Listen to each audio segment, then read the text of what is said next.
আগের ভিডিওতে তোমাদের সাথে আমি শেয়ার করেছিলাম কিভাবে আমি উল্টো রথযাত্রার দিন জগন্নাথ মন্দিরে কাটালাম।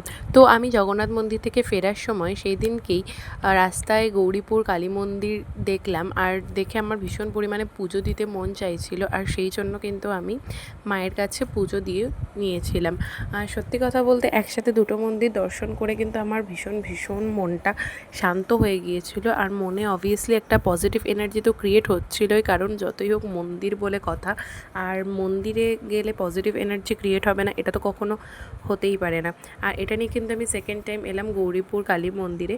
আর এই মন্দিরে যাওয়ার পরে হয়তো আমার ভাগ্যটা ভালো ছিল যে আমি সময়ের মধ্যে পৌঁছে গিয়েছিলাম এবং মাকে মন ভরে পুজো দিতে পেরেছিলাম, এবং আমি এখানে কিন্তু অঞ্জলিও দিয়ে দিয়েছিলাম, এবং আমাদের দেওয়া প্রসাদ কিন্তু মায়ের মুখে ছোঁয়ানো হয়েছিল। এটা দেখে কিন্তু মনটা ভীষণ ভীষণ পরিমাণে ভালো লাগছিল, আর মাকে কিন্তু আমাদের দেওয়া জবা ফুলের মালাটা পরতে দেখে আমার ভীষণ ভালো লেগেছিল। তো এভাবেই কিন্তু আমার রথযাত্রার দিনের সকালটা খুব খুব ভালো কাটলো, আর বিশেষ করে মায়ের কাছে পুজো দিতে পেরে তো মনে আলাদাই একটা শান্তি। তো আজকের ভিডিও এতটাই, দেখা হবে আবার নতুন ভিডিওতে। সবাই খুব ভালো থাকো। রাধে রাধে, হরে কৃষ্ণা।